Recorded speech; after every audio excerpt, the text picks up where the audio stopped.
বিশ্বকাপের আগে নিজের দল গুছিয়ে নেওয়ার যে সুযোগ পেয়েছিল ভারত, যে 5 ম্যাচের টি-20 সিরিজ নিউজিল্যান্ডের বিরুদ্ধে, সেই সিরিজের প্রথম ম্যাচে নিউজিল্যান্ডকে 48 রানে হারিয়ে দিল ভারত এবং এই জয়ের ফলে 1-0-তে এগিয়ে গেল ভারত।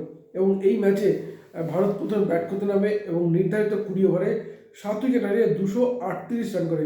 এবং ভারতীয় ব্যাটসম্যানদের মধ্যে আমরা যদি বলি, অভিষেক শর্মা করেন 35 বলে 84 রান, এবং তার যে 35 বলে 84 রান, মারেন 5টি 4 এবং 8টি বিশাল ছক্কা, সেখানেই কিন্তু ভারতকে মজবুত ভিতের উপর দাঁড় করে দেয়।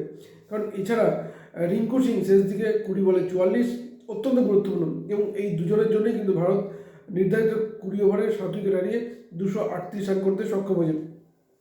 এবং এছাড়া যদি আমরা বলি, সূর্যকুমার যাদব 22 বলে 32 রান, হার্দিক পান্ডিয়া 16 বলে 25 রান অত্যন্ত গুরুত্বপূর্ণ। এছাড়া রান পাননি সঞ্জু স্যামসন, ওপেন করতে নেমেছিলেন, 10 রান করে আউট হয়ে যান। ঈশান কিষান 5 বলে 8 রান করে আউট হয়ে যান, কিন্তু ভারত তোলে 238 রান। এবং যদি আমরা ভারতের উইকেট পতনটা দেখি, 18 রানে ভারতের প্রথম উইকেট পতন হয়, এরপর 27 রানে দ্বিতীয় উইকেট, অর্থাৎ আউট হন ঈশান কিষান। এরপরেই জুটি বাঁধেন সূর্যকুমার যাদব এবং অভিষেক শর্মা, এবং তাদের যে জুটি 99 রানের পার্টনারশিপ, সেখানে কিন্তু ভারতকে পৌঁছে দেয় 126 রানে। এরপরে যদিও পরপর দুটো উইকেট হারায়, সূর্যকুমার যাদব আউট হন, তারপরে অভিষেক শর্মা আউট হয়ে যান, এবং তারপরে শিবম দুবে আউট হয়ে যান, যার ফলে ভারত কিন্তু 185 রানে বেশ কয়েকটি উইকেট কিন্তু হারিয়ে বসে। আর তারপরেই রিঙ্কু সিংয়ের চমক, এবং তার যে 20 বলে 44 রান, এবং যার ফলে কিন্তু ভারত কিন্তু 238 রান করতে সক্ষম হয়। এবং নিউজিল্যান্ডের বোলার যদি আমরা বলি, ডাফি 27 রান দিয়ে পান 2 উইকেট, এবং জেমিসন 54 রান দিয়ে পান 2 উইকেট। এরপর খেলতে নামে নিউজিল্যান্ড, কিন্তু নিউজিল্যান্ড নির্ধারিত 20 ওভারে 7 উইকেট হারিয়ে 190 রান তুলতে সক্ষম হয়। এবং ডেভান কনওয়ে কোনো রান না করেই আউট হয়ে যান।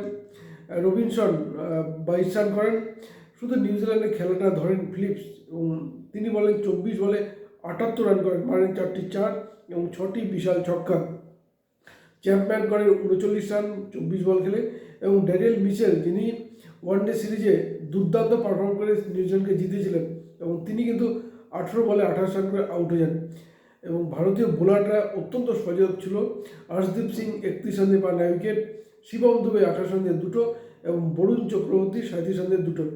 জসপ্রীত বুমরা এদিন কোনো উইকেট না পেলেও প্রথম দুবার ভালো করলেও তৃতীয় ওভারে কিন্তু রান দিয়ে ফেলেন, 3 ওভারে 29 রান দিয়েছেন, এবং যার ফলে নিউজিল্যান্ড 190 রানেই থেমে যায়, এবং যার ফলে ভারত কিন্তু এই ম্যাচ জিতল 48 রানে। আর যার ফলে বিশ্বকাপের আগে এই জয় কিন্তু ভারতের আত্মবিশ্বাস অনেকটাই বাড়িয়ে দিল।